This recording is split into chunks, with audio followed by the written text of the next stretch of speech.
They were foes just weeks ago, but this week, President Donald Trump is touting how much he loves the European Union. On Wednesday, the president made a Rose Garden appearance with European Commission President Jean-Claude Juncker to announce that the U.S. and the EU have suspended plans for tariffs and a trade war. They are now working on a new trade deal. Details are still to come, but Trump said it was a big day for fair trade and that the two sides are looking to zero out tariffs and subsidies on non-automobile goods. The EU has also agreed to increase its imports of U.S. soybeans and liquid natural gas. For more on all of this, I'm joined by House Financial Services Committee member and U.S. Congressman from Wisconsin, Sean Duffy. Raymond, Sean, welcome back to the show. Good to see you. Okay, this week the president is being charged with starting a trade war. The word tariff is a dirty one among some of your colleagues. Listen to this.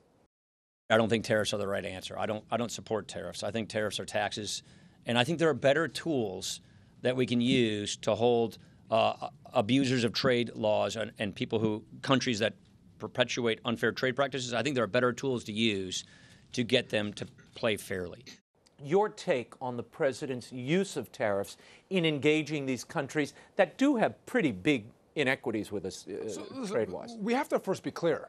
There was a trade war that existed before Donald Trump took office. The fact that the rest of the world erects trade barriers and non-barrier inhibitors for American products, American manufacturing, American food to get into their markets, but we open up the American market so they can sell their goods here. It's unfair, Raymond. This isn't right.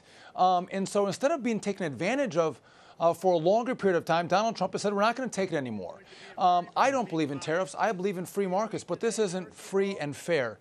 And so if you look at economies that use tariffs, China's an example, India's an example, and their economies are roaring.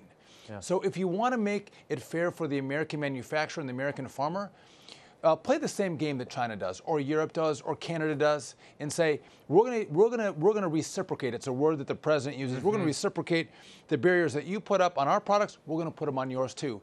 And if you want, we can get rid of all these barriers. Let's make this free and fair. And if we do that, Raymond, the American manufacturer, the American worker, the American farmer, we crush it. We'll beat everybody in a free in a free market and with an even playing field. What Donald Trump is doing, he's not looking out for the next election. He's looking out long-term for the American economy and the American worker. If he gets this right, we will see substantial growth, not just for years, we'll see for generations. Okay, I am amazed at the very small amount of reportage out of what happened this week in Washington. You had the EU Commission president come. He sat with the president to do a trade deal. Everybody thought this is going to be a disaster.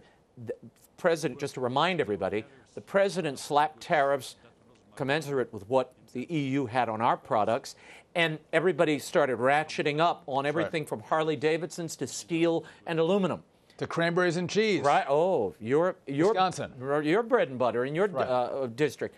What happened out of that meeting, and what does it mean? What does it tell us? So here's what happened. The president said, we are going to reciprocate the treatment of your goods as you do for ours. What really got them, Raymond, is with autos.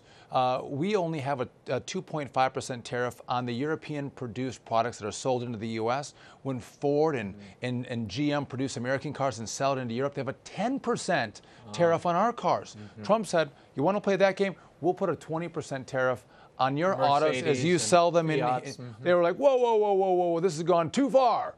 Let's resolve it. And so if you look, we're going to sell soybeans. You know that China's coming after us. We're not going to sell as many to China, but now we're going to sell more to Europe. Natural gas, you heard in the G7 meeting, the president was talking to Germany saying, why are you building a pipeline to Russia and buying your natural gas from Russia? Buy it from us. And the president of the EU Commission came and said, you know what, that makes sense. Let's actually set up a relationship where we can buy more of your natural gas. And they're going to move us to a tariff-free trading relationship with the U.S. This is just the first step, but it is the right step that's going to help the American worker. But this is major because people said you'd never get the EU to the table. You'll never get Mexico or Canada or any of these people to the table. I'm told, and I spoke with someone who is very informed about shall not be named, right? Who shall not be named. very informed about these trade negotiations. They claim there is a major announcement coming vis-a-vis China and possibly our other allies here, Mexico and Canada. It seems the tariff threats have brought everybody to the table and awakened them for the first time in decades. And here's why. Because if you look at China, Europe, or Canada and Mexico, they sell far more products into the U.S. than we actually sell into their countries. And so they have far more exposure to the American economy than we have to theirs. That, coupled with the strength of the American economy, tomorrow, the GDP number is going to come out, I believe, at 8:30 Eastern Time.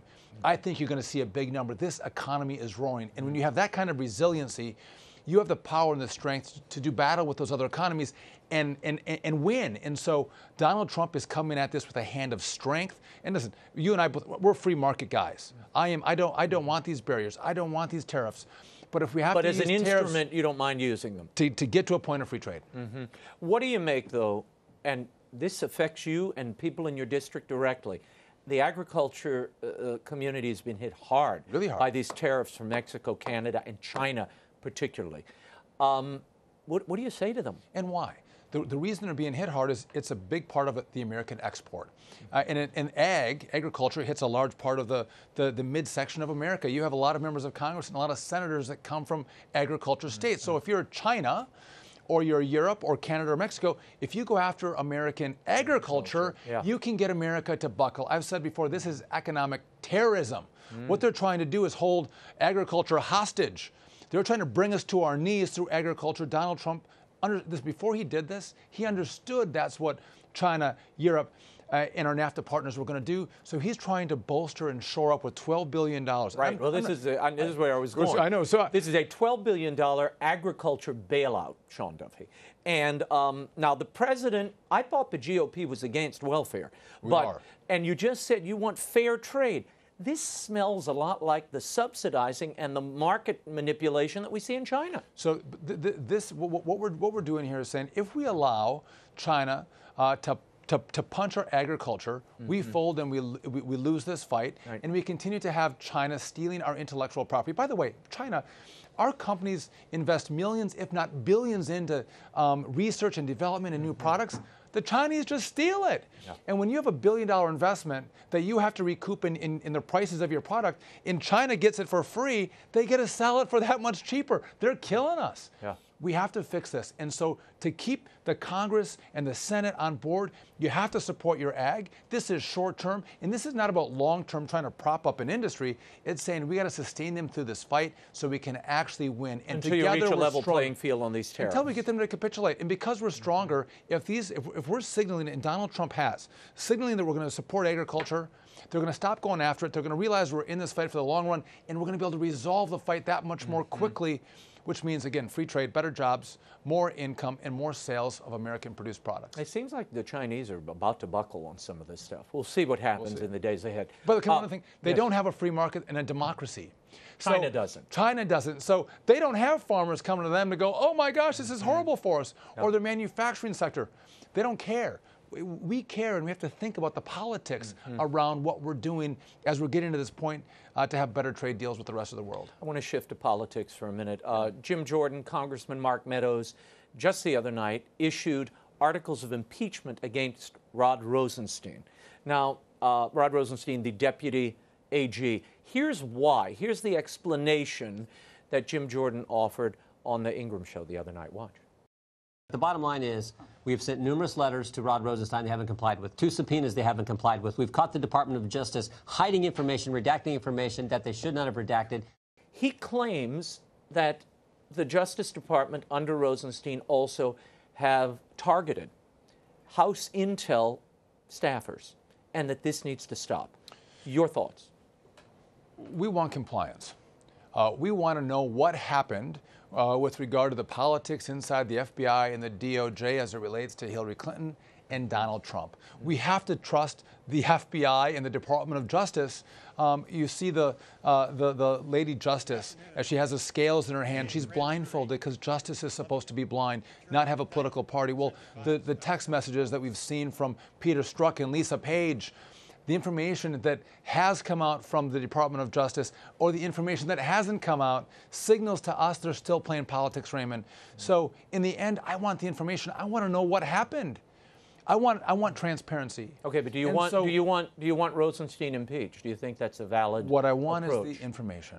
And if he won't give us the information, we're all going back to work in our districts. It's a district work period for 5 weeks. So Mr. Rosenstein is going to have 5 weeks to ponder. Does he want to send over the information that we've asked for and are rightly entitled to have in the Congress? Yeah, Congress has oversight responsibility. We created them. We have oversight over them, and we fund them. We get this information. If he can sit and think for the next 5 weeks, do I want to be held in contempt or impeached, or do I want to provide the information? Your Speaker, Paul Ryan, says you don't have the level of crimes and misdemeanors here in the Rosenstein case. He does not support it at all.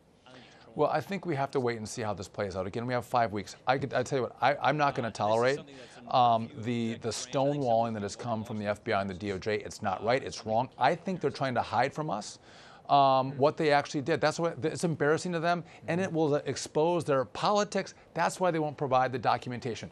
I was talking to Devin Nunes recently. Devin was saying what they're trying to actually do is wait out this investigation, to slow walk the House investigation to get to November because they think that Democrats are going to win. And if Democrats take over, they shut down the investigation and the American people never know what took place inside the FBI and the DOJ. That's wrong, Raymond. We're entitled to know what happened, what they did, how they used information, how they used the great tools that we give them. No, did they use the FISA court. Did they use it to protect us? The FISA court to target Americans. Did they use it as a sword to go after a political party? We need to know that because if they did it, we need to stop it. Jim Jordan just announced, threw his hat into the ring as Speaker. Paul Ryan announced months ago he was stepping down, but he said he's not going to do it till the end of the year. I asked Steve Scalise this last week. Is that a good idea? And does this change the math on who might be Speaker? So for Paul Ryan to stay is a good thing. We need to drive our policies, our agenda with our leadership team through the election and through the first of the year. So it's a good deal that Paul stays. We're going to have a race. And, you know, I think we keep the majority as Republicans. It's not going to be 23 members. Maybe it's only going to be 10 or 3 members. It's going to be tight. So whoever gets the speakership, whether it's, you know, Kevin McCarthy or someone else, they're going to have to get not a consensus, they're going to get everybody in the conference to agree to them as the speaker. And so it'll be a tight race. If I'm sitting on the outside, I'm not on the inside. I have a vote, as you know, but if I'm pontificating. Pundit Sean Duffy? Kevin McCarthy has the upper hand. Really? Yeah. But if Kevin McCarthy had the upper hand, wouldn't there have already been a vote? No, you know, I think that the votes can be contentious. It distracts from. They don't want to create that spectacle before the midterms. It distracts, and instead of focusing on the American people and the agenda that we have for them, you're focused on internal politics. That's not good. Let's finish this agenda, and there's time for these elections after the November election. We'll do it then. Final question. President Trump offered Vladimir Putin another summit in the fall. Yeah. It looks like both the Kremlin and the White House have decided to delay that into the new year after the midterms. Was that a political calculation? Would that have been a bad thing for you all to go into midterms with that happening before the vote? First of all, I think to talk to people that you disagree with can be a good thing. Now, the press conference that the president had with Putin was not a good thing. I don't think he handled that well. To have a second kick at that cat would be that's a good idea. And to sit down and continue the conversation. How do we deal with Syria? What do we do with China? We have some issues that divide us, but we also have some common interests together. And to find the things that we can work on together is positive. And also, we both know that personal relationships, they really do matter. They do matter. And if you don't know someone, it's easy to hate them and fight them. But if you sit down and have a cup of coffee and get to know each other, you might find more points of interest that can bring more peace to the world. Now, Putin's not a great guy. He's a mean. So is Saudi Arabia. Yeah. So is Xi in China. So was Raul Castro, who President Obama went to the baseball game with. All those are terrible people and thugs and dictators. But you've got to talk to these people. They run their countries. If you don't engage them this way, you're going to be engaging them in quite another. Which we do not want to see happen. Now, but what I think is key here, when we engaged Castro in Cuba, we gave concessions. We gave him things. We opened up the American economy to this communist regime. Donald Trump hasn't given up anything.